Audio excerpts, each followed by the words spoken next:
اعوذ باللہ من الشیطان الرجیم بسم اللہ الرحمن الرحیم۔ اب یہ آخری دو رکوع جو ہے سورہ مبارکہ کے، اس میں جو ایک نقشہ کھینچا گیا ہے وہ حضرت مسیح علیہ السلام اور ان کے ساتھ اللہ تعالیٰ کا ایک مخاطبہ اور مکالمہ قیامت کے دن کا، اور اس کے پس منظر میں یہ گویا کہ پوری ایک داستان ایک نئی شان سے سامنے آتی ہے۔ یوم یجمع اللہ الرسل، اس دن کا تصور کرو جس دن اللہ تعالیٰ تمام رسولوں کو جمع کرے گا۔ فَيَقُولُ مَاذَا أُجِبْتُمْ، اور پوچھے گا آپ لوگوں کو کیا جواب ملا تھا، آپ کی قوموں نے کیا معاملہ کیا آپ کے ساتھ۔ قَالُوا لَا عِلْمَ لَنَا، وہ کہیں گے ہمیں کچھ معلوم نہیں، اللہ تعالیٰ کی جناب میں زبان کھولنے سے بچیں گے۔ إِنَّكَ أَنْتَ عَلَّامُ الْغُيُوبِ، اللہ تو سب کچھ جاننے والا ہے، غیبوں کا جاننے والا ہے، علام الغیوب ہے، تمام چھپی باتوں کا جاننے والا ہے، تیرے تجھ پر منکشف ہے۔ اس قال اللہ یا عیسی ابن مریم، اب خاص پیشی جو ہے وہ ہو رہی ہے حضرت عیسیٰ ابن مریم کی۔ وہ دنیا میں پوجے گئے، اللہ کے بیٹے بنائے گئے، ثالث و ثلاثہ قرار دیے گئے، لہذا اب ان کو جو شرمندگی اٹھانی پڑے گی اللہ تعالیٰ کے سامنے، اس کا نقشہ کھینچا گیا ہے۔ اس قال اللہ یا عیسی ابن مریم اذکر نعمتی علیک، اور جب کہے گا اللہ تعالیٰ کہ اے مریم کے بیٹے عیسیٰ ذرا میرے ان انعامات کو یاد کرو جو تم پر ہوئے، وعلی والدتک، اور تمہاری والدہ پر ہوئے، اذ ایدتک بروح القدس، جبکہ میں نے تمہیں مدد پہنچائی، تائید کی تمہاری روح القدس سے، جبرائیل کے ذریعے سے، تکلم الناس فی المہد وکہلا،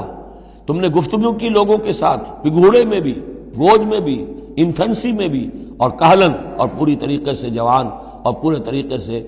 ایک ایڈلٹ کی حیثیت سے بھی۔ وَإِذْ عَلَّمْتُكَ الْكِتَابَ وَالْحِكْمَةَ وَالتَّوْرَاةَ وَالْإِنْجِيلَ، اب وہ الفاظ آگے آل عمران والے، اور یاد کرو ہمارے اس احسان کو جب میں نے تمہیں سکھائی کتاب بھی اور حکمت بھی، یعنی تورات بھی اور انجیل بھی، درمیان کا واو یعنی کے معنی میں آئے گا، واو تفسیر۔ وَإِذْ تَخْلُقُ مِنَ الطِّينِ كَهَيْئَةِ الطَّيْرِ بِإِذْنِي، اور یاد کرو جب کہ تم بناتے تھے گارے سے پرندے کی ایک شکل میرے حکم سے، فَتَنفُخُ فِيهِ فَتَكُونُ طَيْرًا بِإِذْنِي، پھر تم اس میں پھونک مارتے تھے تو وہ ایک اڑتا ہوا پرندہ ہو جاتا تھا میرے حکم سے۔ وَتُبْرِئُ الْأَكْمَحَ وَالْأَبْرَصَ بِإِذْنِي، اور تم اچھا کر دیتے تھے مادرزاد اندھے کو بھی اور کوڑھی کو بھی میرے حکم سے۔ وَإِذْ تُخْرِجُ الْمَوْتَىٰ بِإِذْنِي، اور جب کہ تم مردے کو کھڑا کر دیتے تھے، چلنے والا بنا دیتے تھے، بِإِذْنِي، میرے حکم سے۔ وَإِذْ كَفَفْتُ بَنِي إِسْرَائِيلَ عَنْكَ، اور یاد کرو میرے اس احسان کو کہ میں نے بنی اسرائیل کے ہاتھ روک لیے تم سے، ان کے ہاتھ تم تک نہیں پہنچنے دیے۔ یہ وہی واقعہ ہو گیا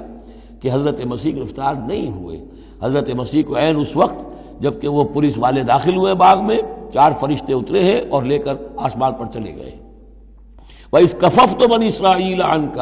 میں نے ہاتھ روکے رکھے بنی اسرائیل کے تجھ سے۔ اِذْ جِئْتَهُم بِالْبَيِّنَاتِ، جب تم ان کے پاس آئے کھلے معجزوں کے ساتھ۔ فَقَالَ الَّذِينَ كَفَرُوا مِنْهُمْ، تو کہا ان لوگوں نے جنہوں نے ان میں سے کفر کیا، إِنْ هَذَا إِلَّا سِحْرٌ مُبِينٌ، نہیں ہے یہ تو بالکل کھلا یقیناً، إِنْ هَذَا إِلَّا، نہیں ہے یہ مگر کھلا جادو۔ وَإِذْ أَوْحَيْتُ إِلَى الْحَوَارِيِّينَ، اور پھر ذرا یاد کرو میرے اس احسان کو کہ میں نے اشارہ کر دیا، دل میں ڈال دیا وحی کی حواریین کی طرف۔ یہ وحی خفی، حواریین کو ظاہر بات ہے وحی جلی جو ہے، وحی نبوت تو نہیں آ سکتی، لیکن جیسے کہ شہد کی مکھی کے لیے وحی کا لفظ آ گیا ہے، آسمانوں کو وحی کی اللہ تعالیٰ نے، تو یہ وحی خفی ہے۔ وَإِذْ أَوْحَيْتُ إِلَى الْحَوَارِيِّينَ، اور جب میں نے اشارہ کیا، الہام کر دیا حواریین کو، ان آمنوا بی وبرسولی، ایمان لاؤ مجھ پر بھی اور میرے رسول پر بھی۔ قالوا آمنا واشہد باننا مسلمون، اور انہوں نے کہا کہ ہم ایمان لائے، اور اے عیسیٰ آپ بھی گواہ رہیے کہ ہم اللہ کے فرما برداروں میں سے ہیں۔ اذ قال الحواریون، اور ذرا یاد کرو اس واقعے کو جب کہ حواریین نے یہ کہا، یا عیسی ابن مریم، اے عیسیٰ مریم کے بیٹے، هل تستطیع ربک، کیا آپ کے رب کو یہ قدرت حاصل ہے، ان ينزل علینا مائدۃ من السماء، کہ ہم پر آسمان سے ایک دسترخوان اتر آئے۔ قال اتقوا اللہ ان کنتم مؤمنین، تو عیسیٰ نے کہا کہ اللہ کا تقوی اختیار کرو اگر تم ایمان رکھتے ہو، ایسی دعائیں نہیں کرنی چاہیے، ایسے مطالبے نہیں کرنے چاہیے۔ قالوا نريد ان ناكل منها، انہوں نے کہا نہیں، ہم چاہتے ہیں کہ آسمان سے ایک خوان اترے اور اس میں ہمارے لیے غذا ہو اور ہم اس میں سے کھائیں۔ وتطمئن قلوبنا، اور ہمارے دل بالکل مطمئن ہو جائیں۔ یعنی وہ ایسی بات ہو گئی جیسے حضرت ابراہیم نے کہا تھا ارنی کیف تحیی الموتی، اس طرح کا کوئی مشاہدہ وہ بھی مانگ رہے تھے۔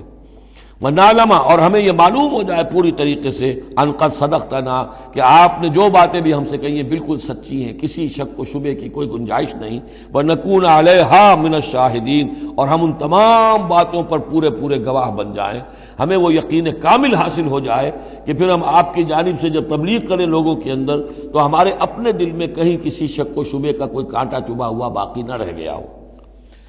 قال عیسی ابن مریم تو اس پر حضرت عیسیٰ ابن مریم نے دعا کی، اللہم ربنا انزل علینا مائدۃ من السماء، اے اللہ، اے ہمارے رب، اتار دے ہم پر ایک دسترخوان، ایک خوان بھرا ہوا آسمان سے، تکون لنا عیدن، وہ ہمارے لیے ایک عید بن جائے گا، جشن کی بات ہو جائے گی، آسمان سے خاص تیرے ہاں سے کھانا ہمارے لیے آئے، لأولنا وآخرنا، ہمارے پہلوں کے لیے بھی پچھلوں کے لیے بھی، وآیۃ منک اور ایک نشانی بن جائے گی تیری جانب سے، ورزقنا اور ہمیں رزق عطا فرما، وانت خیر الرازقین اور یقیناً تو بہترین رزق دینے والا ہے۔ قال اللہ، اللہ نے جواباً ارشاد فرمایا، انی منزلها علیکم، ٹھیک میں نازل کر دوں گا وہ تم پر، فمن یکفر بعد منکم، لیکن پھر اس کے بعد جو کوئی کفر کی روش اختیار کرے گا، فانی اعذبہ عذابا لا اعذبہ احد من العالمین، پھر اس کو میں وہ عذاب دوں گا جو تمام جہانوں میں کسی اور کو نہیں دوں گا۔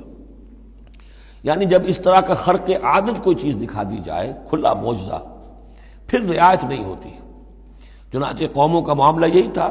قوم سمود نے مطالبہ کیا حضرت صالح علیہ السلام سے کہ ابھی اس چٹان میں سے ایک گابن جو اونٹنی برآمد ہو جانی چاہیے، وہ اونٹنی جو ہے برآمد ہو گئی، لیکن اب رعایت نہیں تھی۔ اب اگر ایمان نہیں لاؤ گے تو اب کہہ دیا گیا چند دن ہے، تم بس ہو گئے، اب اس کے بعد ختم ہو جاؤ گے۔ اس لیے کہ اس قسم کی نشانیاں دکھانے کے بعد پھر وہ رعایت نہیں رہتی، مہلت ختم ہو جاتی ہے۔ یہ بات بہت تفصیل سے آئے گی سورہ شعراء میں کہ اے نبی، یہ جو آپ سے نشانیاں مانگ رہے ہیں اور ہم نہیں دکھا رہے، یہ ان کی خیر خواہی میں، اگر جس قسم کی نشانی یہ مانگ رہے ہیں وہ ہم دکھا دیں گے تو ان کی مہلت ابھی ہمیں ختم کرنی ہوگی، پھر ان کو مزید رعایت نہیں دی جا سکے گی۔ اور اس قسم کے معجزے دیکھ کر پہلے بھی کوئی ایمان نہیں لایا، نہ یہ لائیں گے۔ اندر جو فساد ہے نیت کا، وہ کہاں انہیں ماننے دے گا۔ نہ قوم صالح نے مانا، حالانکہ ان کو اپنی نگاہوں کے سامنے انہوں نے ایسا معجزہ دیکھ لیا۔ حضرت عیسیٰ کے معجزوں کو یہودیوں نے نہیں مانا، جادو قرار دیا۔ تو معجزے سے ایمان تو کوئی لایا نہیں، سوائے وہ جادوگر جو تھے حضرت موسیٰ علیہ السلام سے جن کا مقابلہ ہوا تھا۔ باقی یہ کہ عام قوم جو ہے، فرعون تو ایمان نہیں لایا، فرعون کے جو درباری ہیں وہ ایمان نہیں لائے۔ تو اس لیے یہ جو ہوتا ہے کہ اگر کوئی اس قسم کی نشانی دکھا دی جائے تو یہ اصل میں پھر لوگوں کے لیے اس اعتبار سے ان کے خلاف جا پڑتی ہے کہ ابھی اللہ کچھ اور مہلت دیتا، کچھ اور ڈھیل دیتا، کچھ اور لوگ سمجھ لیتے، کچھ اور لوگوں کو ایمان کی توفیق مل جاتی اور وہ سلسلہ بند ہو جاتا ہے۔ قال اللہ انی منزلها علیکم فمن یکفر بعد منکم،